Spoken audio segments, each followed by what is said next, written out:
In the previous movie, we assigned some UV coordinates to certain objects that are going to need textures or decals. For example, these buttons. If I select one of those buttons and go over to the Modify panel, we'll see it has a UVW map modifier applied. Our next step is to save out a UV template image so that we can use that as a guide to create the graphics of these button and screen labels. So that's done using the Unwrap UVW modifier. So we want to once again select all the objects that we wish to map. And we didn't create a selection set in the previous movie. We probably should have done that to make it a little bit easier, but let's go through the motions once again. I'll open up the Layer Explorer and open up the radio layer. We want to select the Display LCD object because it's hiding behind the glass and kind of hard to select. And then we want to select the other buttons, logos, and elements that need to be mapped. Hold down Control and select the buttons. Select this logo. Just select all those objects once again as we did before. There's going to be 22 of them, including all these buttons and this model number object down here. I've got 22 objects selected, and this time I'm actually going to create a selection set. I'll call it Textured Objects. And now let's add a new modifier to those selected objects, which is Unwrap UVW. Once that's assigned, we can go into the Edit UVs rollout and click Open UV Editor.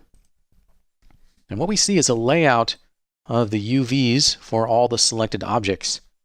The frame here represents the mapping space, the 0 to 1 space. That corresponds to our UVW map gizmo. We want to save this image out to a template so that then we can use that to create the graphics that will be applied onto all these surfaces. To save out that UV template, go into the Edit UVW's menu, choose Tools, Render UVW Template. And in this little pop-up dialog, we can do a test. Let's click on Render UV Template at the bottom. So here's what we get by default. We've got a width and height of 1024 by 1024. Well, that's fine in a lot of cases.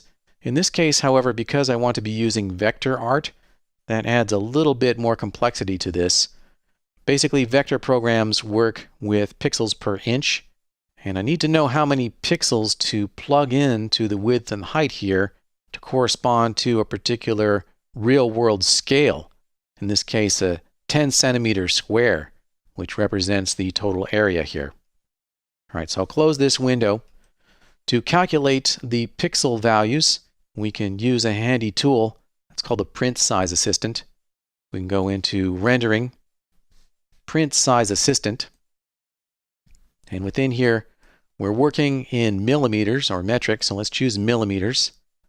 The size of our canvas, which is the UVW map, is 10 centimeters, so we'll put in a paper width of 100 millimeters, a paper height of 100 millimeters, and we see now at a pixels per inch or DPI of 300, we would have a pixel value of 1181 for the width and height.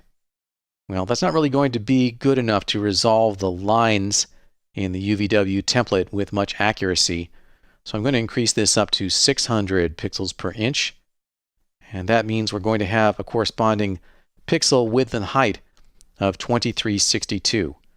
So that's what I'm actually going to plug in to the Render UVs dialog. We can close the print size wizard. Give this a width here of 2362. Press Tab and enter that in the height as well, 2362. Now we've got the correct size. That's going to correspond to a 10 centimeter square at 600 pixels per inch. If we click Render UV Template once again, we'll see it's kind of hard to see because it's aliased, but we can zoom in there. That's done by holding down the Control key and then clicking. So now we're seeing this at 1 to 2 size. Basically, I want this to be a little bit easier to see by adding a fill in these areas where the buttons and screen elements are present, and also by eliminating the alpha channel, because if we display the alpha channel here, we see that the area outside of those edges is actually transparent.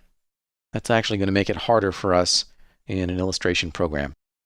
So I'll click on the alpha channel display and go back to an RGB display. In the Render UVs dialog over here, let's make some changes. We'll change the fill mode to solid. Click Render UV template, and we get another window here. And now we see we're getting a solid fill in the area of each object. But we're also getting this red highlighting, and that's because these objects are 3D, and the back side of those objects are being mapped, and that's causing overlapping UVs. Well, we don't care about that because we'll never see the backs of these objects anyway. So just to remove that distraction, we can turn off Show Overlap and render again. We're getting closer here. We're almost there. We also just want to get rid of these green edges. If I control click here and zoom in a couple times, those are the seam edges. That's just going to be more confusing, so I can turn that off as well. And now we're finally ready to render our template with the settings that we wanted. Click Render UV Template. And this does have an alpha channel once again, but we can save this out with the alpha channel disabled. So click to save the image. Click on the little floppy disk icon. Now we want to save into some working folder, probably not into the Scene Assets Images. And the reason is that I like to keep Scene Assets Images only for textures that are used in the scene. But this is going to be a template for creating a texture to be used in the scene. So I'm going to go up a couple levels here, and we can go into Scene Assets, and instead of saving into the Images folder, we can create a new folder in here, and we can call that Working.